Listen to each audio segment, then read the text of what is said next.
Okay.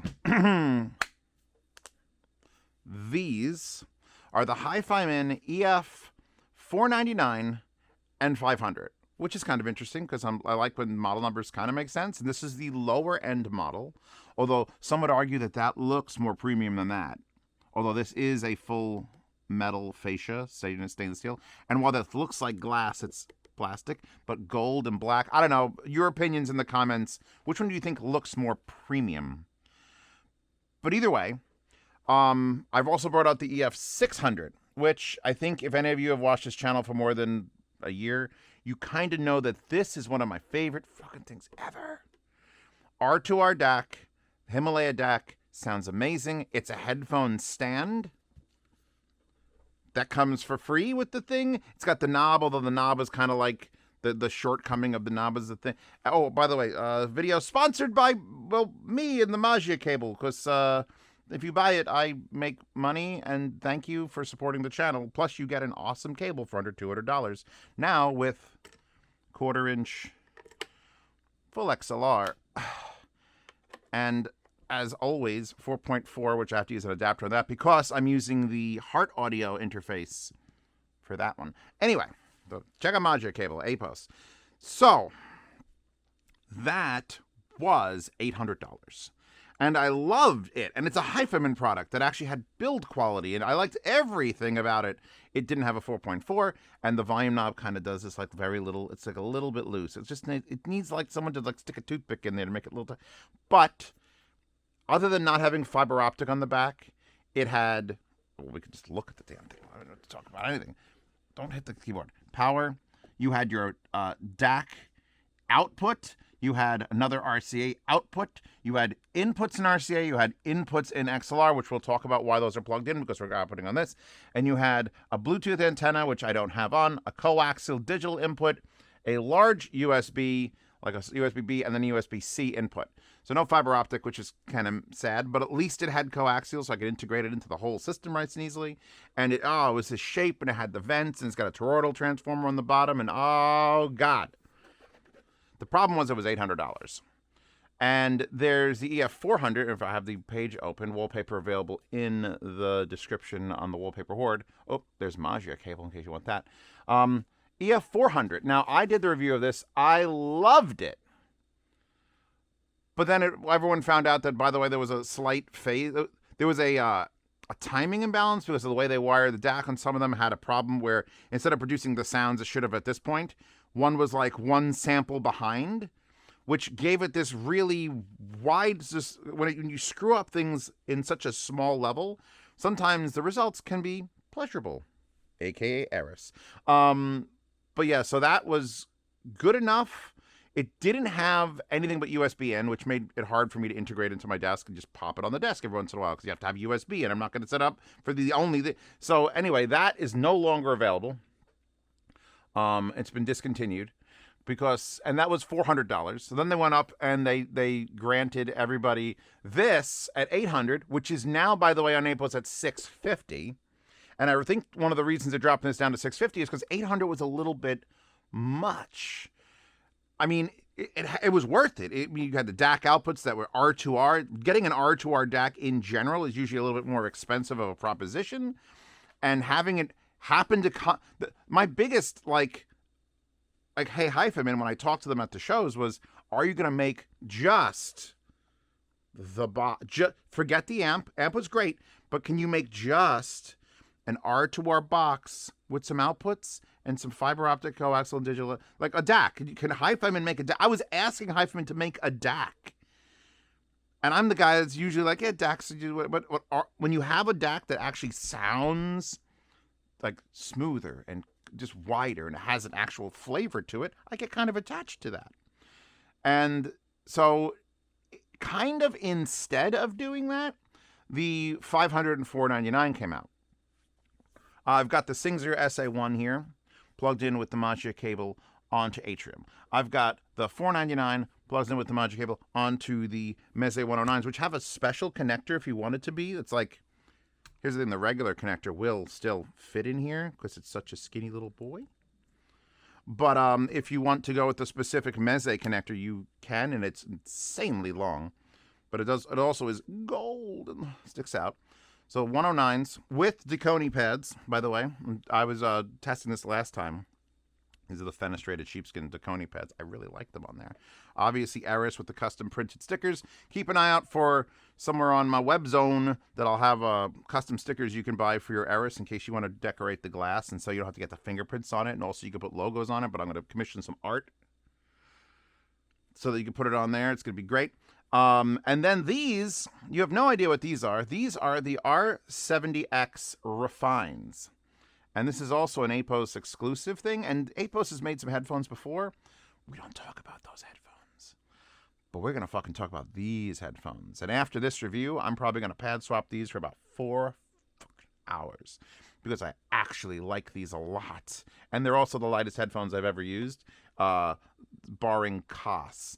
So we'll talk about the Refines in another video. So right here in the desk, what I wanted to do is I wanted to compare, and I've been swapping around between the amps, between that and that and that, because what I was told, and this may or may not be true, so take this with a grain of salt, but what I was told, hinted at, was that what the 500 is literally a 600 with the chips that just don't quite meet the quality standards. So when you measure the DAC chips, you get like total amount distortion, you get noise, you get all those specs. And doing their due diligence, HiFiman checks every one of the ones for the 600. But they had such a high tolerance that they were like failing a bunch of chips. It was like, like maybe, I don't know the percentage, I'm guessing here, maybe 20% of the chips weren't up to spec. So what do you do with those chips?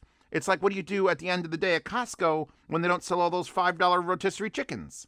They used to give them away. Then they had to stop doing that because people would just stand there for an hour with their arms crossed, waiting for them to give away the free chickens, and it was getting a little bit out of hand. They're like, all right, you know what? Fuck you, no free chickens. And then they make the chicken salad and the chicken wraps and the chicken soups. And all those things came because people are dicks. And they wouldn't just like, oh, you can get free chicken, great. I remember I got one of the free chickens back in the day. You could tell that story to your grandkids. I got a free chicken one day. Anyway. So HiFiman's building this $800 unit, and it's fan-fuck-off-tastic. But now they have 20% of their chips, or whatever the chips are, like kind of like under-spec'd. So what they did is they took the internals of this, went squeesh, put those lesser, and when I say lesser, I'm talking about imperceivable pretty much to humans, but measurable lackluster DAC chips, and put it in this. And then this thing here, the 500, which is on Amazon, is $459. So this was $8, now $650. Now this is $450. So now you have a $200 savings for essentially the same exact thing, but smaller without an official headphone stand. Although I'm pretty sure if I took, let's just take some pads here. I don't know. I'm pretty sure if I took some pads, or you 3D printed something, you could then just, look, we solved it. So now you have got high gain NOS, no oversampling, high gain oversampling, low gain over, and you can switch through it with the nice thing here. Ooh. Well, guess what? I really like that knob too. Can we get into how I like knobs? I love them. Same exact gain settings here, non-oversampling and oversampling. The volume control, instead of being the flat, still has a little bit of that shake because I'm pretty sure they're using the same exact pot, but it's round. You even get the exact same connectors here, just rotated and put there. And there's a label here that says R2R Himalaya Pro. This one says R2R Himalaya LE. Because they again, that's the Pro. That's the ones that passed all the inspections and all the. This is just the R2R that isn't quite as good. Let me tell you, as a reviewer and a person who's always looking to save you fucking money, somehow that makes sense. You don't need the highest spec DAC chip unless you are absolutely one of those people who gets itchy if they know that their thing is 1%. If I told you right now, two things were the same price, and I would lower the price of this one $5, but it'll be 1% worse, an imperceivable percent worse.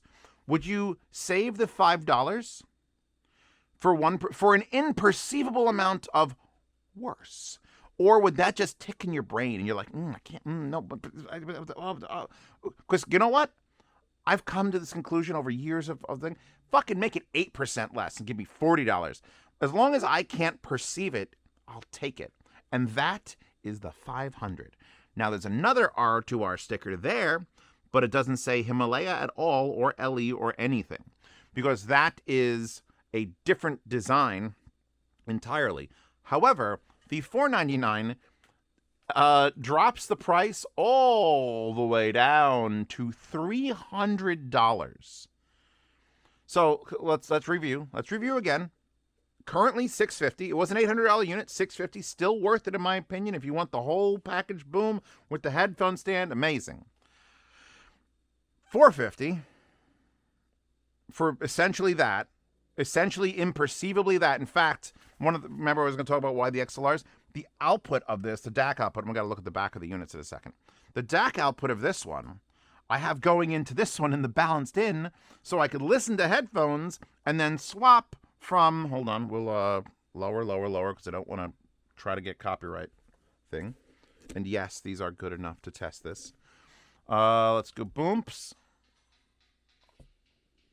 Miami's, just that opening to Miami Sound Machine, Hot Summer Nights, where I'll try not to get a copyright strike, but I'm going to put the headphones on my camera because that's fun.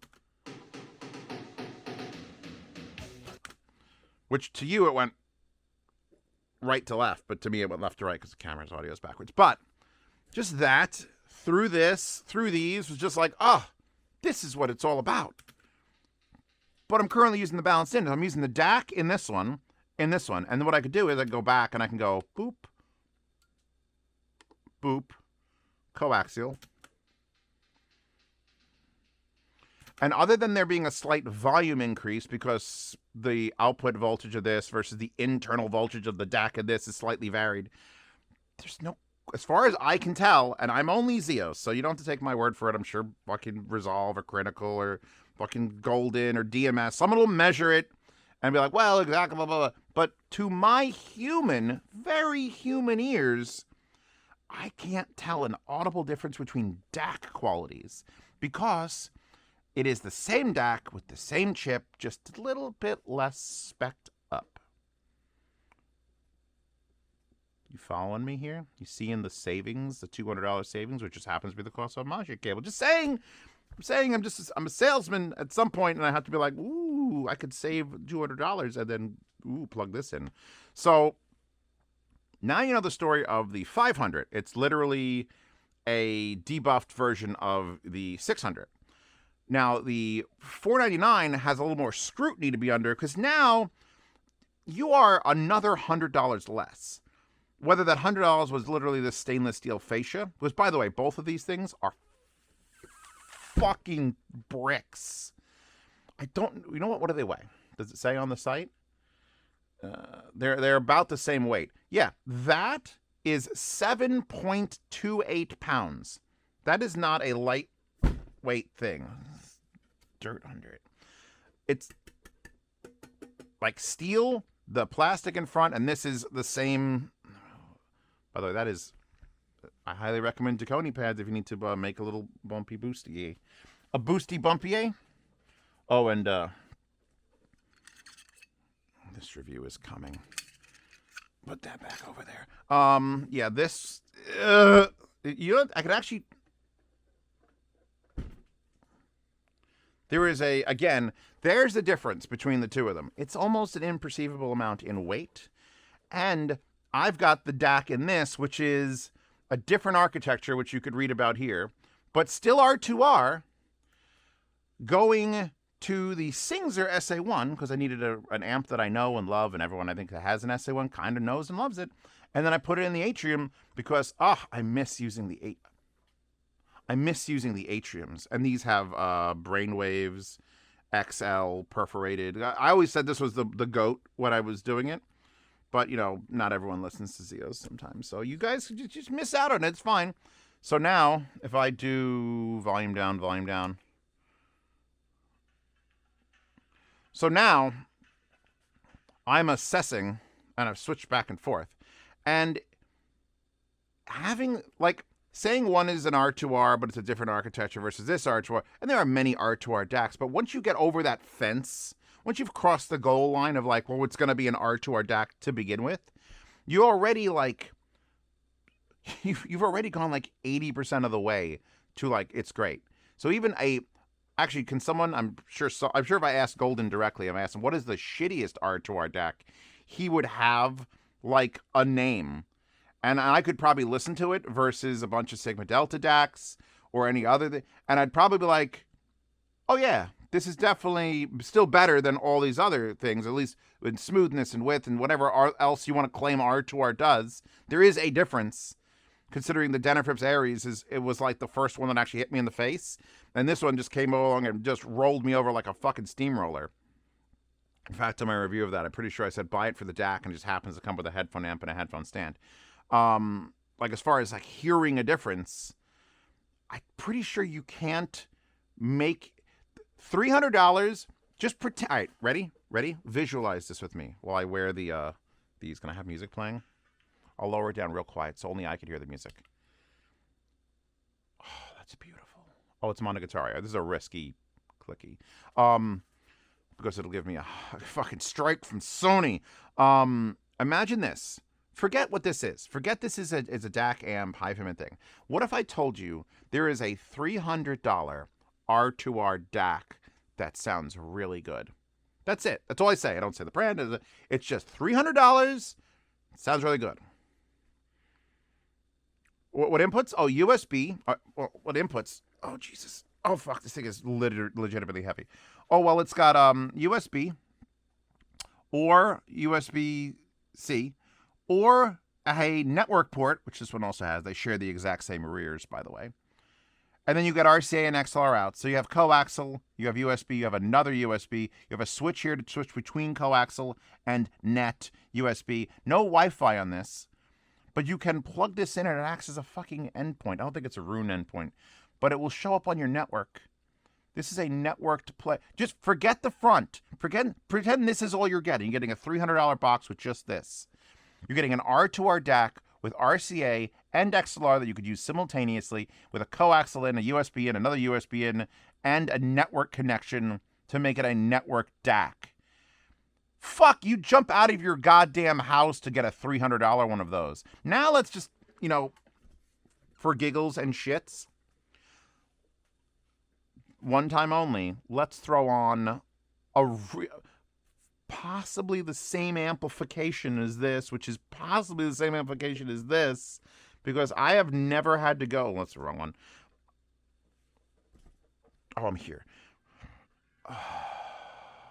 I have never had to go higher than low gain on any normal, and by all means, almost everything here is a normal headphone. So if you can't see the knob, I should get a marker. But it's like 11 o'clock, low gain, oversampled, or we can go to non-oversampled. These are not super hard to drive, but I'm never going past noon. It never goes past noon. The only thing, this one can go to noon on low gain. But, so now, okay, but you're saying I'm getting a $300 R2R DAC, and it just happens to come with a matching internal amplifier with a balanced amplifier with quarter-inch, and full 4-pin, and a nice, good, clean volume knob, even though it's got a little bit, and then high-low gain with oversampling and non-oversampling. Oh, that's the fucking easiest purchase you'll ever make. Buy this. You're going to take it out of the box and be like, I wonder how good this is going to be. And just the weight of it is going to be like, oh, I'm sold. You do have to keep the front clean. Maybe they should sell stickers that cover the entire thing. So, all right. Recommendation. Yes. The only question you have to ask is, do you want the glass fascia with the gold, which I think, personally, I thought that was the higher end one. When they said they had two units, one was more higher end. I thought it was that because gold and there's a sticker, because gold, but this is the higher end one because it's metal. But the problem with this unit is I'm having a hard time telling them apart. when I use them as like a DAC output or when I use them as a headphone output. And that's great news for you because you could just spend $300. If you want the, like, you know what, $100 more. If you have the, look, if you're one of those people who I said was going to get itchy when they find out they have the lesser quality thing, you're going to buy this one. But then again, if you're one of those people who gets really, really itchy, you're going to buy this one. That light just come on. Maybe I'm hallucinating. They even have the same lights in them. So it's like, this is the easiest, dumbest fucking $300 purchase ever. If you're like, you know what, Zeos, I want to get a combo. There's your DAC amp combo of the fucking year plus. And they've been sitting here and I've been using them for IMs and I just trying to figure out and piece between them with $1,000 IMs. Like, okay, you know, in my downtime, just doing my downtime. You'd have to be an ass not to buy that. Now this, you could also buy that.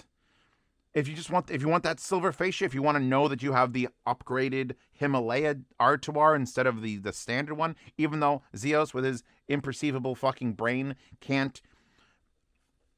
We're so out of like the normal price for these things. If you backed Zeos up in a time machine, you picked me up, took me about 6 years. So I'm still in the old apartment, Chewbacca's still running around. And you plop these down on the desk, remove the name HiFiman so I don't have that as a bias. If you just called these like German, that's the brand name. That would be something you get at Harbor Freight. Would be like, check out this German tool. Meanwhile, it's made in China. But if you just threw these in front of me, told me the specs, told me the power, let me touch them, feel them, and listen to them, I would price these at $1,100 and $1,400, and this wouldn't exist yet. But these do not feel anywhere near their price. At all. At fucking all. With network stuff in the back, both of them. They both have they're the exact same internal units. Amplification-wise, I believe. I don't think the specs have changed. And then the R2R is just a little bit better in this one. And but better to computers and measurement rigs, not to humans who perceive things. So even if it's a different thing, when I go, let's pick a headphone that I know and love. Let's take Eris. By the way, Harmonidite Eris, now available, except on Amazon where you guys bought the 100 that were there because they always said the 100 in like 3 days. So let's do this. And if you don't think my headphone is good enough to test between DACs and amps, well, fuck off. All right, low gain, non-oversampling. We'll make sure we're matching. We're going to set... These are so easy to drive, by the way, that's loud. That just 9 o'clock is loud. So we're going to set them both roughly to 9 o'clock. What do we got? A kill. Let's do London Grammar.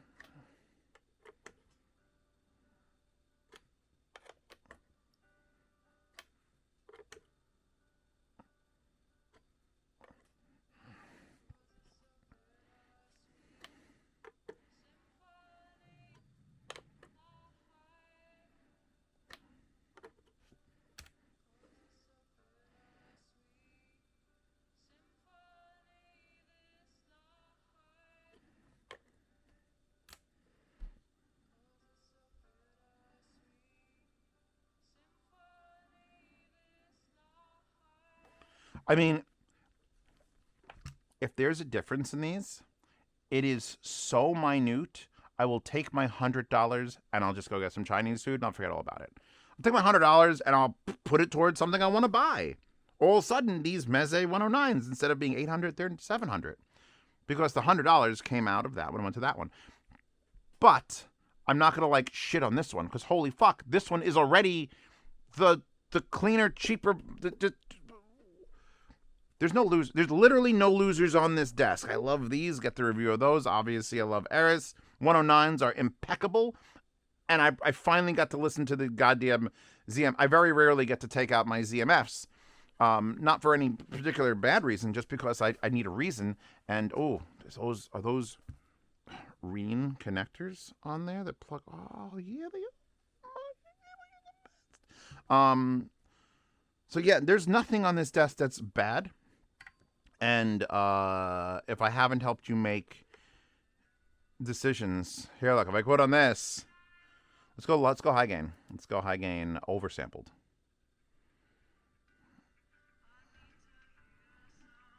I can go to noon on high gain, but it's gonna kill me in a second. If London Grammar kicks off, it's gonna kill me.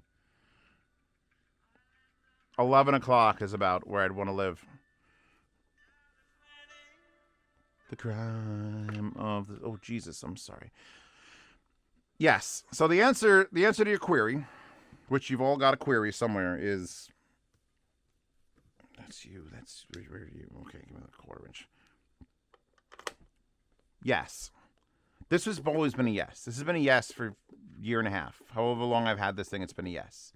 This is literally this with a different shape and a technically worse DAC chip. And then this is literally this with the same shape, nicer looks, and a technically worse DAC chip. So 650, 450, 300. Pick your poison. They're all amazing. And these are all amazing. And this desk mat I'll try to find if it's still on Amazon. Actually, no. I have a post now. Do you remember Zeos? Who remembers Reddit? Who remembers Reddit in general? I posted a new post on my subreddit, Zeos. That is just all the mouse pads I've ever used, all the links that used to work. If they're not there, they're not there. I've tried to label them best as I can. I'm sure this will be labeled like Colorful Wave or something. So if you want to go check out all the desk mats I've ever used, there's fucking piles of them, which are no longer on Amazon or anything, but you can find the links and check them out. So if you aren't subscribed to me on Zeos, maybe should I bring back that subreddit? This is a completely off the cuff question, because I have some ideas and things I want to plan and do, but I haven't like updated the Zeos posts in 6 years because it doesn't work that way anymore. There's too much changing. There's too much things that my opinions change. I'd have to change the posts every 3 months. So it didn't work. And that's what Hi-Fi Guides was supposed to be for. Then Hi-Fi Guides, the main page of Hi-Fi Guides, kind of went to shit because I didn't want to sit there updating it. DMS didn't want to sit there updating it. So the forums basically became the whole reason for Hi-Fi Guides now. And I'd like to plan something in the future that's like a headfi.com. Headfi.com would like host meets. There'd be like a Philly meet. There'd be like meets in different, like forum people would set it up. And I'm wondering if I should do like one of those for Hi-Fi Guides. Who's interested in actually doing like a LAN party? Remember LAN parties? You bring a computer to play games? I'm taking a, no one's going to actually be watching this part of the video, but I'd like to do that where people can show up, normal people can show up, and there'll be a table and you could bring your stuff. And you'd be like, oh, you guys got to hear this with this, and I'll bring like 3 headphones, and you just get a space. Charge like, I don't know, $50 if you want a space in the table, and then we could just hang out. I found this really cool brewery near me, so you'd be able to do that while drinking, because that always makes the most sense, is having alcohol involved with things. I don't know. Do you want me to set that up? Because it'll probably be about a year away if I want to do that. But I'd also need enough people, and maybe we would have to get some sponsored tables. And anyway, that's my thoughts. I'm sort of rambling because it's way too early. It's like 10 in the morning. Zeos, did you wake up and start doing reviews? Yeah. Got my shit together. Getting my shit together. Anyway. Yes, available on APOS. Yes, available on APOS. Yes, available not on APOS. This one's only available on Amazon or Bloom, or there's a couple other places. I'll link Amazon. Singzer is APOS. These are APOS. Actually, interesting enough, mouse pads. APOS has been working with me on some of those, because since there's a fucking mouse pad on my goddamn desk every time, I might as well make a goddamn collab out of it. And a link to all the headphones and things. Patreon and Subscribe Star support this channel. Please, if you want me to do any cool things in the future, like meets and greets and cool headphone hangouts, and I want a LAN party again, but I don't know, not enough people are computer gamers, and moving a computer is annoying, but moving like your favorite DAC amp and a laptop, or the biggest problem would be getting internet because people stream all the time, would be the big fucking hurdle. But anyway, Patreon, subscribe to support this channel. $5 a month. See reviews early. Free IM reviews on there. I don't hide those behind the paywall. So if you're not interested in actually watching or paying money, you can just go there and probably see some IMs that aren't released yet. IM videos. Dehumidifiers pumping water out to the thing. So yeah, see reviews early. Participate in yard sales 1st to 10th of every month. I'm still shipping yard sales from last month because I was busy. There's a Q&A, a monthly Q&A, which I have to actually answer soon because this month's about to end. And then he lost the sound demos. So if you want to hear sound demos of new headphones, which these have to get sound demoed, You can check that out, and I get to use any tracks I want and any wallpapers I want, and it kind of gets risque where that is tame compared to that. But if you're interested in that, those are the 4 things for $5. $10 a month, private behind-the-scenes Telegram chat, where if I'm doing anything, I'm telling my patron. Those are my patrons. The $10 chat, those are the people I interact with. Because Patreon, if you're supporting me for $5 a month, you get all those other benefits. You get to see things. But I don't really talk back and forth because it's just there's too many of you. But if you're a $10 patron, $10 patron is chat, you're on my phone. You're sitting right there. And if you're in that $10 chat ever, for like one day, you get into the Lifetime Swap Me channel to buy, sell, and trade gear. So if you like, hey, you know what? Zeos is right. I'm going to sell fucking everything. Buy just this or this, and then his Aris, and then his cable, and then I'm move to an island, and I'm just going to use a solar thing to charge it, but then I don't have the internet. So I got to download all the songs I ever want to hear ever onto like a tablet that's also solar chargeable, but have a backup. Living on an island with a headphone is a really fucking hard thing to think about. Just saying. Just saying. Just saying. And also wallpaper. Again, Wallpaper Horde, which uses Resilio Sync to sync 2.5 gigs of every wallpaper I've ever used ever, because that's easier and safer than trying to link to Imgur here on fucking YouTube.